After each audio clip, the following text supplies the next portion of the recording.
Quando avrete innalzato il Figlio dell'uomo, allora saprete che io sono. Cuando hayan levantado en alto al Hijo del Hombre, sabrán que yo soy. Hay un crescendo en comparación con los anteriores yo soy, pronunciados por Jesús en el Evangelio de Juan. Él ya no dice yo soy esto o aquello, el pan de vida, la luz del mundo, la resurrección y la vida. Él simplemente dice yo soy, sin especificación. Richiama intenzionalmente le parole dell'Esodo e di Isaia. Esto da a su afirmación un significado metafísico absoluto. Recuerda intencionalmente las palabras del Éxodo e Isaías en las que Dios mismo proclama su divino yo soy. La novedad absoluta de esta palabra de Cristo se descubre solo si prestamos atención a lo que precede a la autoafirmación de Cristo. Cuando hayan levantado en alto al Hijo del Hombre, sabrán que yo soy. Como si dijera, lo que yo soy y por tanto lo que Dios es, solo se sabrá desde la cruz. La expresión ser levantado en el Evangelio de Juan se refiere, como sabemos, al acontecimiento de la cruz. Estamos ante una inversión total de la idea humana de Dios y en parte también de la del Antiguo Testamento. Jesús no vino a retocar y a perfeccionar la idea que los hombres tienen de Dios, sino en cierto sentido a trastocarla y revelar el verdadero rostro de Dios.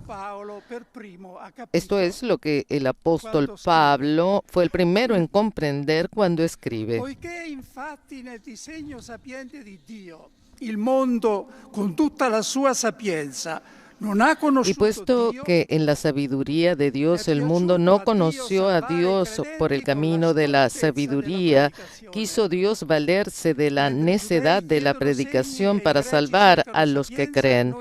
Pues los judíos exigen signos, los griegos buscan sabiduría, pero nosotros predicamos a Cristo crucificado. Escándalo para los judíos. Escándalo para los judíos, necedad para los gentiles, pero para los llamados judíos y griegos, un Cristo que es fuerza de Dios y sabiduría de Dios. Entendida desde esta perspectiva, la palabra de Cristo adquiere un significado universal que interpela a quienes la leen en cualquier época y situación, incluida la nuestra. Esa inversión de la idea de Dios, de hecho, siempre necesita ser renovada. Desafortunadamente, dentro de nosotros, en nuestro inconsciente, todos todavía cargamos con la idea de Dios que Jesús vino a cambiar. Podemos hablar de un Dios, espíritu puro, ser supremo, etc. Pero ¿cómo podemos verlo en la aniquilación de su muerte en la cruz? Dios es omnipotente, por supuesto, pero ¿qué tipo de omnipotencia es la suya? Frente a las criaturas humanas, Dios se encuentra desprovisto de cualquier capacidad, no solo coercitiva, sino también defensiva. No puede intervenir con autoridad para imponerse a ellos. No puede hacer otra cosa que respetar hasta el infinito la libre elección de los hombres. Y así el Padre revela el verdadero rostro de su omnipotencia en su Hijo, que se arrodilla ante los discípulos para lavarles los pies, en su Hijo que, reducido a la impotencia más radical en la cruz, continúa amando y perdonando sin condenar jamás.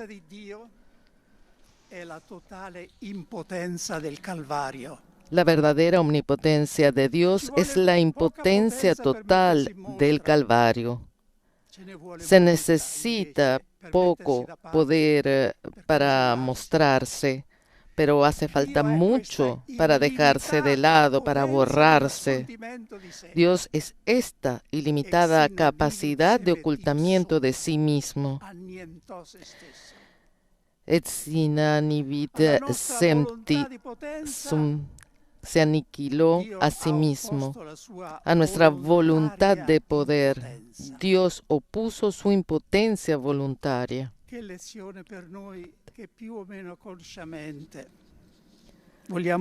lección para nosotros que más o menos conscientemente siempre queremos relucir.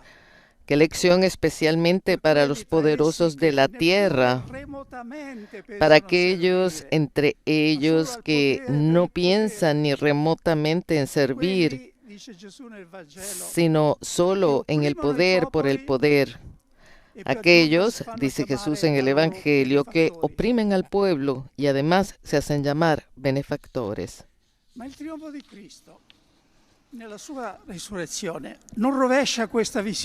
Pero el triunfo de Cristo en su resurrección no anula esta visión, reafirmando la invencible omnipotencia de Dios. Sí, pero en un sentido muy diferente al que solemos pensar. Muy diferente de los triunfos que se celebraban al regreso del emperador de sus campañas victoriosas, recorriendo una calle que aún hoy en Roma lleva el nombre de Via Triunfale.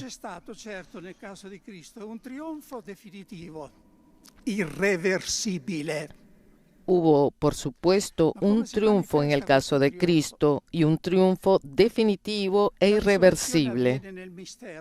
Pero, ¿cómo se manifiesta este triunfo? La resurrección ocurre en el misterio, sin testigos. Su muerte, hemos oído en el relato de la Pasión, fue vista por una gran multitud y en ella participaron las más altas autoridades religiosas y políticas. Una vez resucitado, Jesús aparece solo a unos pocos discípulos, fuera del foco de atención. Con esto, quería decirnos que después de haber sufrido no debemos esperar un triunfo externo, visible, como la gloria terrenal. El triunfo se da en lo invisible y es de orden infinitamente superior porque es eterno. Los mártires de ayer y de hoy son testigos de ello.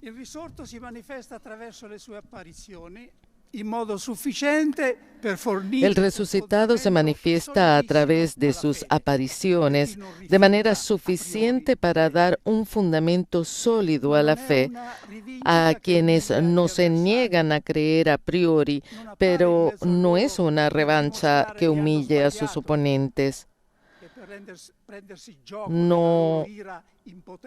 No aparece entre ellos para demostrarles que están equivocados ni para burlarse de su ira impotente.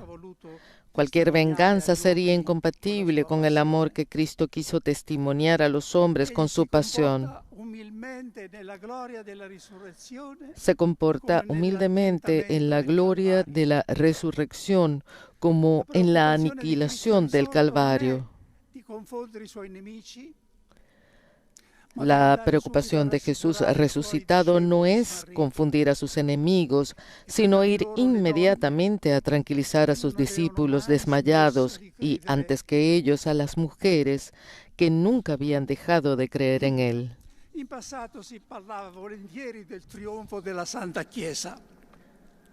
En el pasado hablábamos a menudo del triunfo de la Santa Iglesia. Se rezaba por ello y se recordaban de buena gana sus motivos históricos. Pero ¿qué tipo de triunfo se tenía en mente? Hoy nos damos cuenta de cuán diferente era ese tipo de triunfo del de Jesús. Pero no juzguemos el pasado. Siempre hay el riesgo de ser injustos cuando juzgamos el pasado con la mentalidad del presente. Más bien, acojamos la invitación a que Jesús dirige al mundo desde lo alto de su cruz.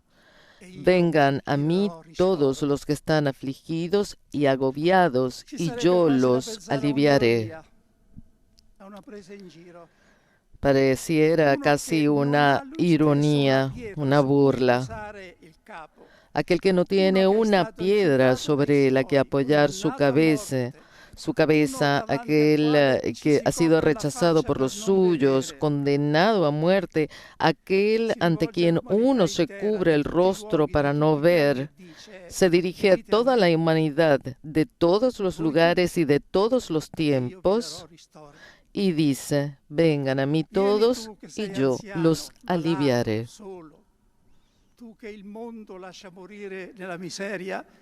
Vengan ustedes ancianos, enfermos y solos, ustedes que el mundo deja morir en la pobreza, el hambre, bajo las bombas o en el mar, ustedes que por su fe en mí o por su lucha por la libertad languidecen en una celda de prisión. Vengan mujeres víctimas de la violencia. En definitiva, todos, sin excluir a nadie, vengan a mí y les daré un refrigerio. No he prometido, tal vez solemnemente, y cuando yo sea elevado sobre la tierra, atraeré a todos hacia mí. Ma che ristoro puoi darci tu, o uomo della croce? Tú più derelitto e affaticato di quelli che vuoi Pero qué alivio puedes darnos, oh hombre de la cruz, más abandonado y cansado que aquellos a quienes quieres consolar. Vengan a mí porque yo soy Dios. He renunciado a vuestra idea de omnipotencia, pero mantengo intacta mi omnipotencia, que es la omnipotencia del amor. Está escrito: lo débil de Dios es más fuerte que los hombres. Puedo dar refrigerio, incluso sin quitar la fatiga y el cansancio en este mundo. Pregúntale a los que lo han experimentado.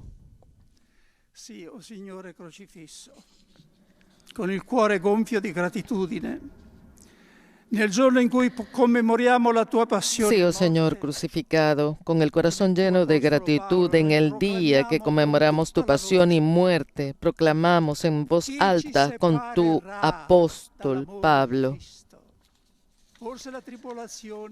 ¿quién nos separará del amor de Cristo? La tribulación, la angustia, la persecución, el hambre, la desnudez, el peligro, la espada.